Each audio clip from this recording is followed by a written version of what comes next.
आप प्रेग्नेंट हैं और आप जानना चाहते हैं कि आपका डिलीवरी ड्यू डेट क्या होगा, तो क्या कोई तरीका है जिससे बिना किसी और की मदद के आप खुद से कैलकुलेट कर सकते हैं अपनी एक्सपेक्टेड डेट ऑफ डिलीवरी।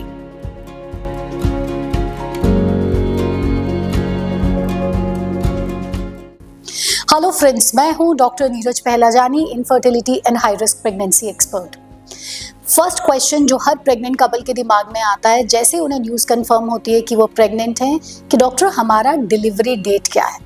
तो आज मैं आपको एक सिंपल सी कैलकुलेशन के जरिए बता दूंगी कि किस तरीके से आप खुद अपने और अपने फ्रेंड्स लोगों के भी डिलीवरी डेट निकाल सकते हैं। तो इस कैलकुलेशन में आगे बढ़ने से पहले दो क्वेश्चंस के जवाब आपके पास में होने जरूरी है। पहला, आपकी मेंस्ट्रुअल साइकिल की लेंथ क्या है। आपकी मेंस्ट्रुअल साइकिल क्या मंथली है, मींस 21 टू 35 डेज के इंटरवल में आपको पीरियड्स आते हैं, या ये बहुत गड़बड़ है, यानी कि 21 डेज से कम का या 35 डेज से ज़्यादा का गैप है। तो फर्स्ट क्वेश्चन जिसका आंसर आपको ढूंढना है कि साइकिल लेंथ क्या है। सेकेंड क्वेश्चन कि आपकी जो प्रेगनेंसी है क्या ये एक नेचुरल तरीके से रुकी हुई प्रेगनेंसी है या आपने IVF से कंसीव किया है।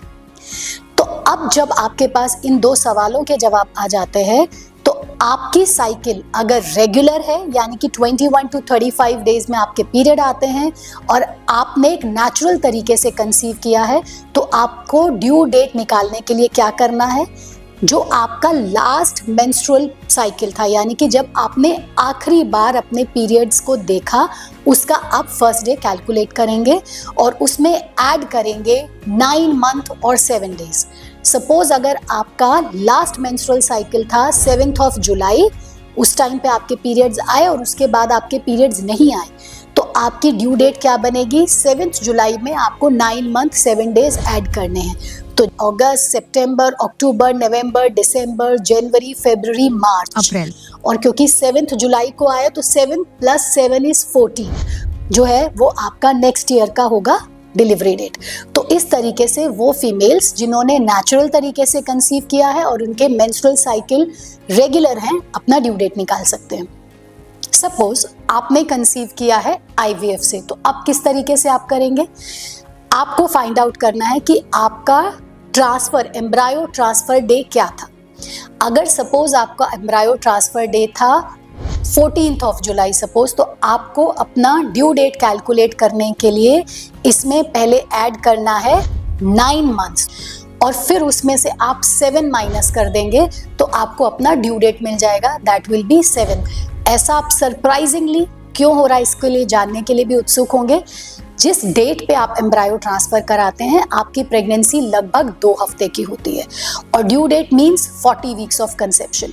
तो अगर आपको अपना IVF कंसेप्शन में ड्यू डेट निकालना है तो आपको क्या करना रहेगा, आप उसमें 9 मंथ ऐड करेंगे अपने एम्ब्रायो ट्रांसफर डेज में और फिर उसमें से 7 डेज अगर आप माइनस करते हैं तो यू विल गेट आपका एक्सपेक्टेड डिलीवरी डेट। तो वो लोग जिनके पीरियड्स रेगुलर हैं, उन्होंने भले ही नेचुरल तरीके से कंसीव किया हो या वो लोग जिन्होंने IVF से कंसीव किया हो, इस तरीके से अपना ड्यू डेट निकाल सकते हैं। प्रॉब्लम आती है उन फीमेल्स में जिनके पीरियड्स बहुत डिस्टर्ब है, उनके पीरियड्स कभी 10-15 डेज में आ रहे हैं, कभी 20 डेज में आ रहे हैं, कभी 2 मंथ, कभी 3 मंथ।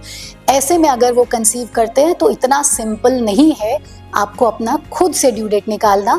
वहाँ पे आपको हेल्प लगती है एक्सपर्ट्स की, वहाँ पे हेल्प लगती है टेक्नोलॉजी की, स्कैन्स की, टू नो कि एग्जैक्टली आपने कब कंसीव किया है और उसके हिसाब से डॉक्टर्स फिर आपको अपना ड्यू डेट बता सकते हैं।